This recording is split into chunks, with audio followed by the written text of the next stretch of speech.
Good morning students, good afternoon, good evening, जो भी जब लेक्चर देख रहा है उसके हिसाब से कैसे हो आप लोग। मैं एकदम बढ़िया हूँ। आई होप आप लोग भी बड़े अच्छे होंगे। चलिए हम लोग स्टार्ट कर रहे हैं अपना next part of cost sheet. Previous part में हमने देखा है, पार्ट 1 में हमने क्लासिफिकेशन ऑफ कॉस्ट देखा था, पार्ट 2 में हम लोगों ने फॉर्मेट देखा है कॉस्ट शीट का। ये पार्ट 3 हमारा स्टार्ट कर रहे हैं। टाइम वेस्ट किए बिना मैं स्टार्ट कर रहा हूँ पार्ट 3 में हम लोग क्या सीखने वाले, मैंने प्रीवियस वीडियो में बताया हुआ था कि पार्ट 3 में हम लोग क्या सीखेंगे। पार्ट 3 में हम लोग सीखेंगे एग्जाम्पल्स, जो हमारे एक्सपेंसेस थे वो एक्सपेंसेस के एग्जाम्पल क्या क्या है, कौन सा एक्सपेंस थे हमने देखा था।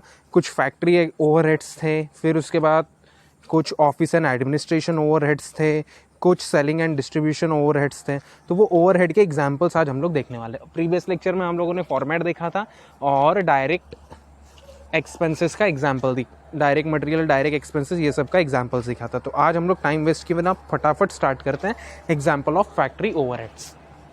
अच्छा, आपको ये नोट्स चाहिए तो सर कैसे मिलेगा? आपको ये नोट्स चाहिए तो आप मेरे ईमेल आईडी के ऊपर ईमेल करके नोट्स मांग सकते हैं, या फिर आप डायरेक्टली मेरे व्हाट्सएप नंबर पे व्हाट्सएप करके मेरे से नोट्स मांग सकते हैं। तो चलो टाइम वेस्ट किए बिना मैं स्टार्ट करता हूँ एग्जांपल्स ऑफ फैक्ट्री ओवरहेड्स। सबसे पहले दिया हुआ है factory rent, rates and insurance. Factory का खर्चा यार जहाँ पे भी तुमको दिख जाएगा किसी भी एक्सपेंस के नाम के आगे फैक्ट्री वर्ड दिया हुआ है तो उसको उठा के फैक्ट्री ओवरहेड्स में डाल देना, जिसके अंदर सबसे पहला factory rent, rates and insurance, दूसरा है फैक्ट्री लाइटिंग, तीसरा है फैक्ट्री सुपरविजन, फोर्थ है मोटिव पावर, फिफ्थ है फ्यूल एंड ऑयल, सिक्स्थ है ग्रीस एंड वाटर, सेवन्थ है setup cost, inspection cost. Machine को सेटअप करने का जो कॉस्ट रहता है वो ही फैक्ट्री का खर्चा है, तो वो फैक्ट्री ओवरहेड्स में आ जाता है। Welfare expenses, canteen expenses, training expenses. अगर हम लोग वर्कर को ट्रेनिंग प्रोवाइड कर रहे हैं, कोई कैंटीन का सर्विस प्रोवाइड कर रहे हैं, कोई वेलफेयर सर्विस प्रोवाइड कर रहे हैं, तो वो भी फैक्ट्री का खर्चा है, फैक्ट्री में आ जाएगा, फैक्ट्री ओवरहेड्स में। नेक्स्ट टीम का खर्चा है। फिर उसके बाद बोलता है लैबोरेटरी एक्सपेंसेस। हम लोग कोई भी प्रोडक्ट बनाते हैं तो उसके लिए हम लोगों को लैब्स वगैरह बना के रखना पड़ता है प्रोडक्ट को चेक करने के लिए, ठीक है। तो वो जो लैबोरेटरी का एक्सपेंसेस है वो भी कहाँ पे जाएगा, फैक्ट्री ओवरहेड्स में चला जाएगा।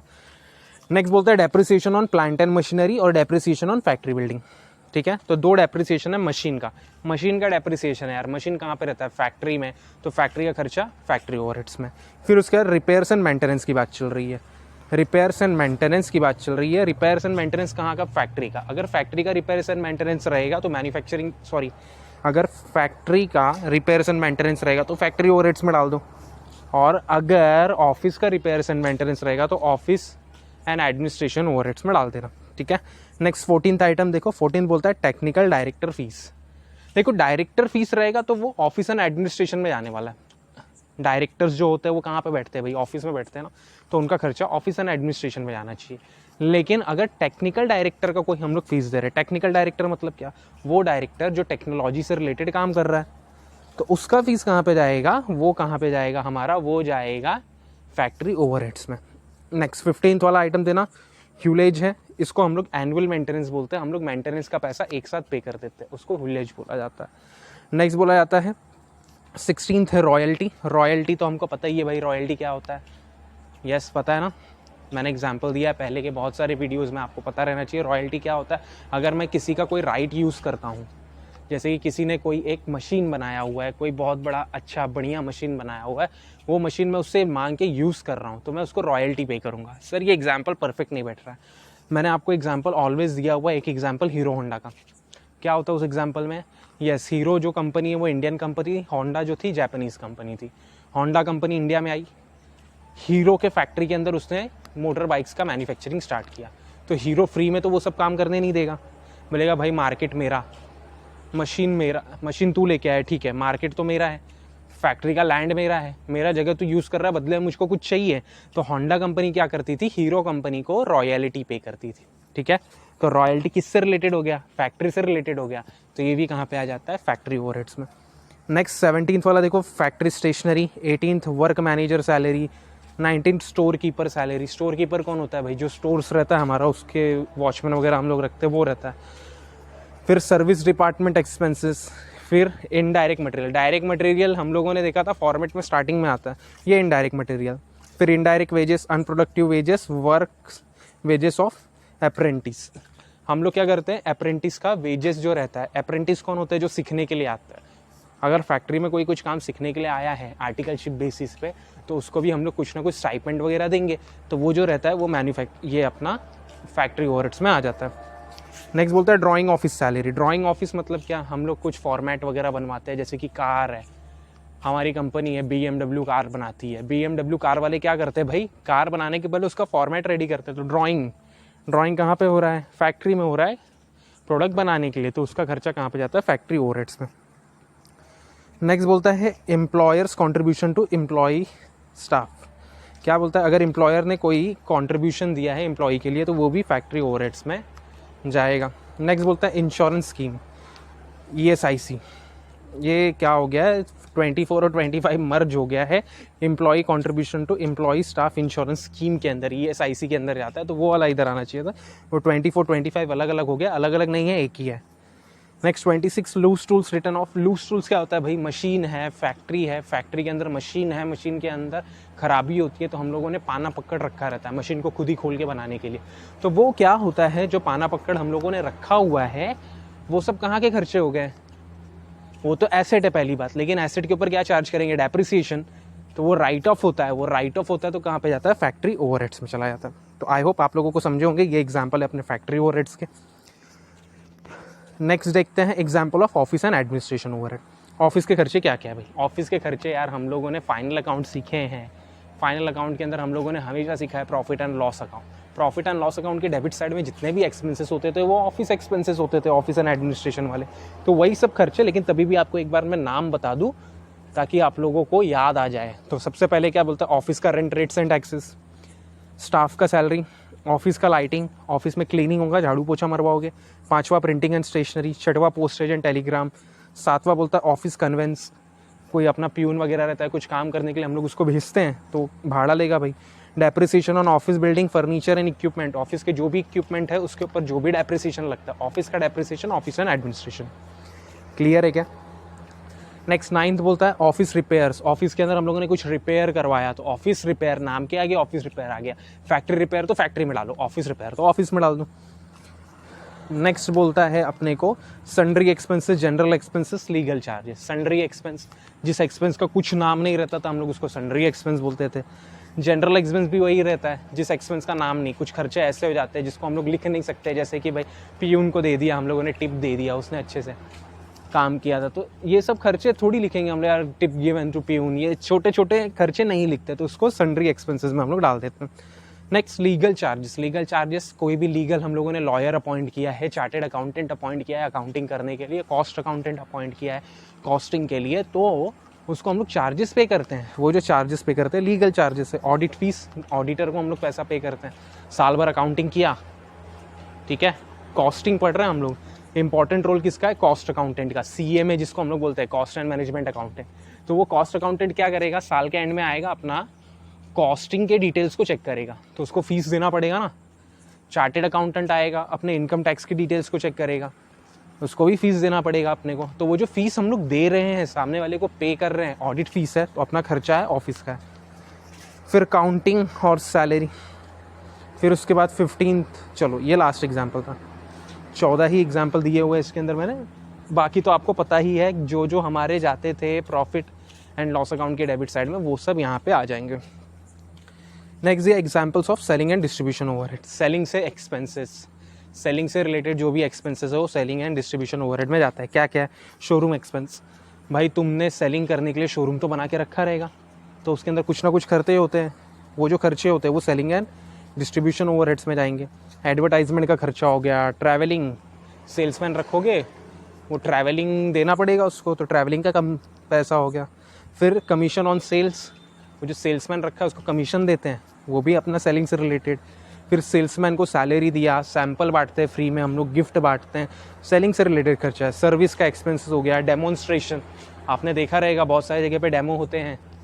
अभी कोई नया बाइक आया मार्केट में तो बीच चौराहे के ऊपर क्या करेंगे, वो बाइक का वो स्टॉल लगा देते हैं, उधर डेमो देते हैं वो बाइक का अच्छा खासा, तो उसके अंदर भी खर्चा होता है, यहीं पे आएगा। नेक्स्ट बोलता है पैकिंग एक्सपेंसेस। याद रखो पैकिंग एक्सपेंसेस, पैकिंग एक्सपेंसेस यहाँ पे आ रहा है, 2 जगह पे पैकिंग एक्सपेंस आया है। प्राइमरी पैकिंग डायरेक्ट में चला जाता है, ये फैंसी पैकिंग है या सेकेंडरी पैकिंग हम लोग इसको बोलते हैं, तो ये यहाँ पे आ रहा है। नेक्स्ट 10th वाला है carriage outward. Yes, carriage inward direct expenses था, कैरिएज आउटवर्ड सेलिंग से रिलेटेड होता है, प्रॉफिट एंड लॉस के डेबिट का आइटम था।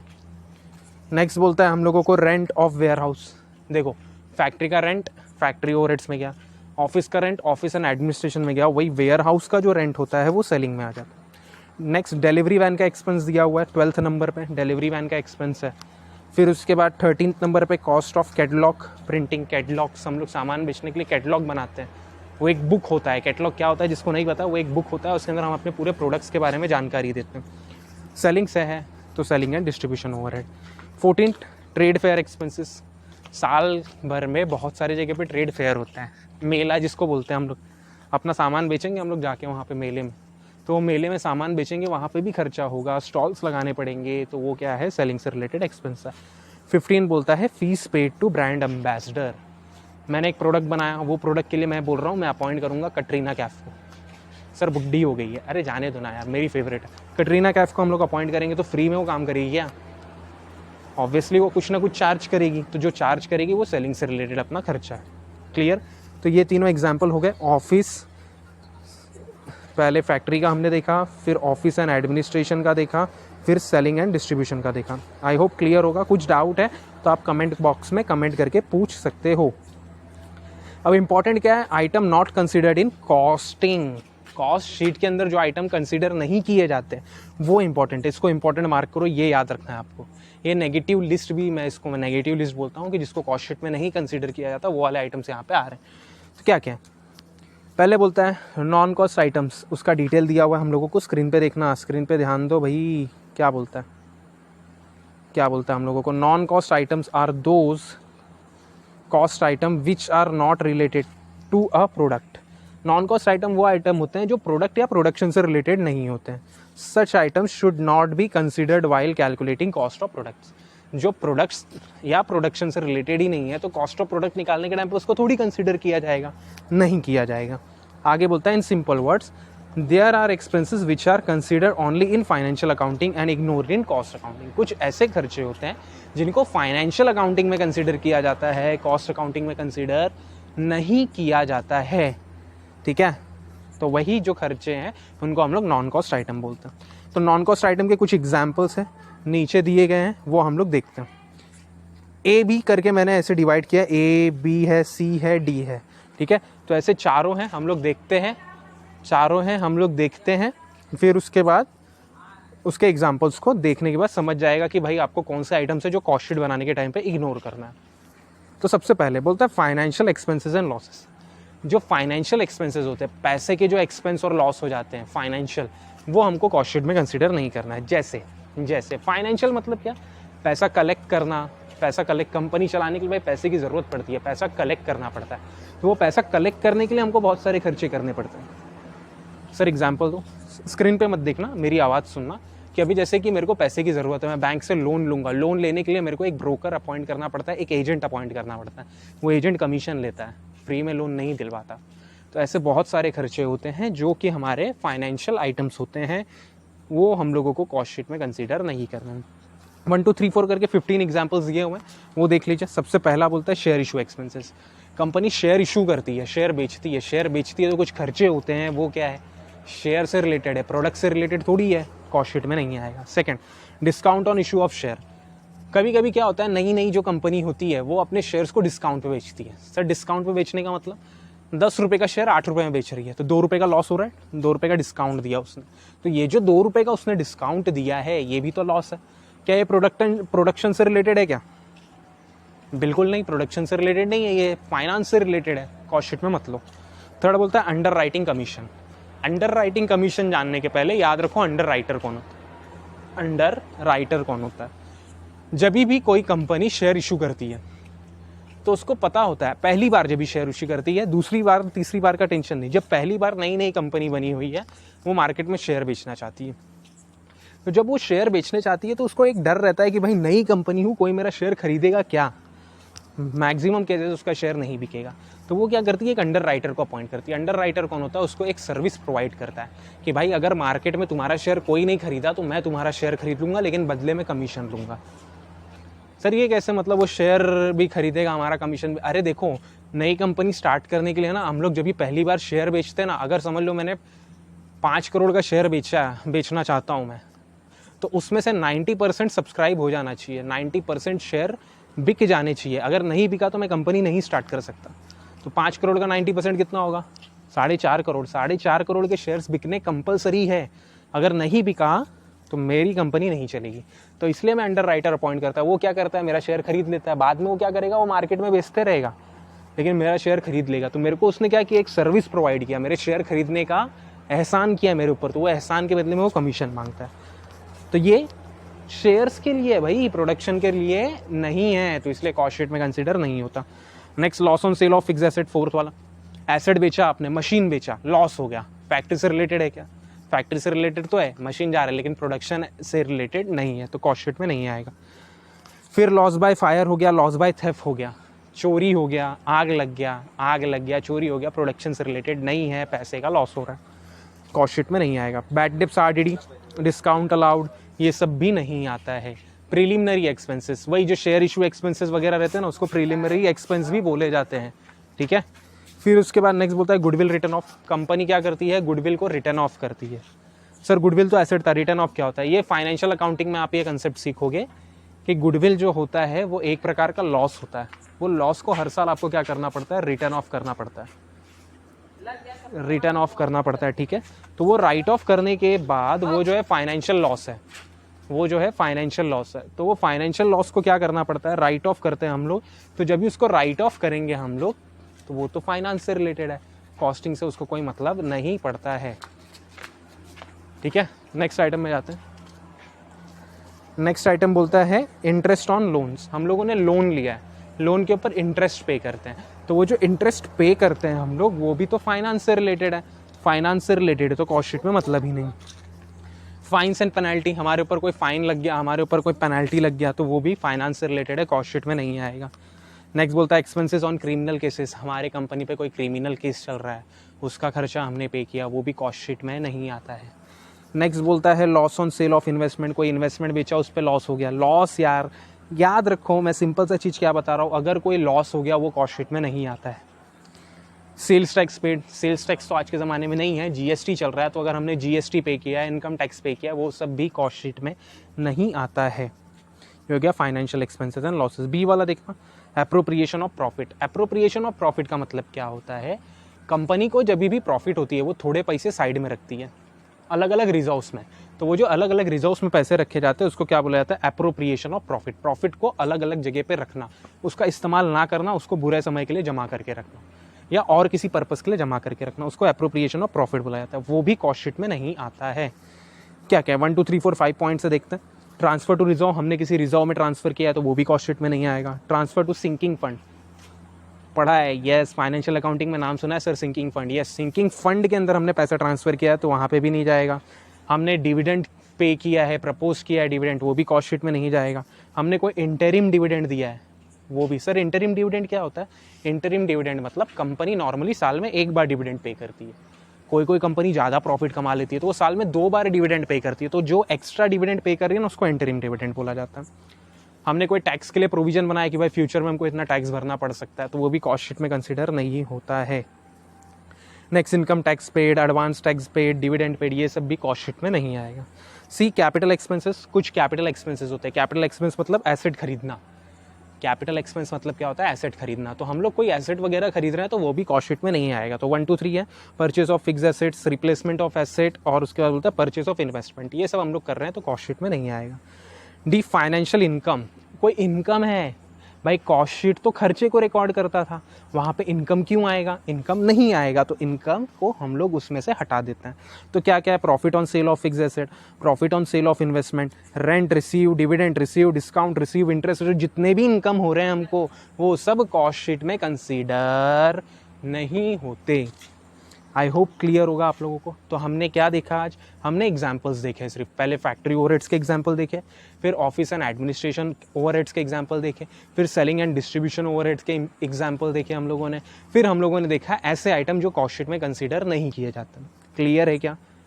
अगर कुछ भी डाउट है तो आप डायरेक्टली मेरे को कॉन्टैक्ट भी कर सकते हो। ये देखिए स्क्रीन पर ये मेरा कॉन्टैक्ट नंबर है, 8898881520 इस नंबर पे आप मेरे को कांटेक्ट करके अपना डाउट पूछ सकते हैं, या फिर आप मेरे को व्हाट्सएप करके भी अपना डाउट पूछ सकते हैं।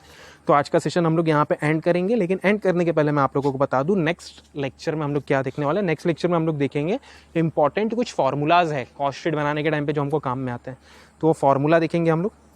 एस्टिमेटेड कॉस्ट शीट का कंसेप्ट देखेंगे कि भाई एस्टिमेटेड कॉस्ट शीट क्या होता है, कहाँ पे इस्तेमाल होता है और उसके लिए रूल्स क्या क्या है, ठीक है। तो ये हम लोग नेक्स्ट लेक्चर में देखने वाले हैं। आई होप आपको ये वीडियो अच्छा लगा रहेगा।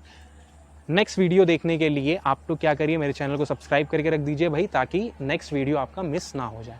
Thank you everyone for watching the video. All the best everyone.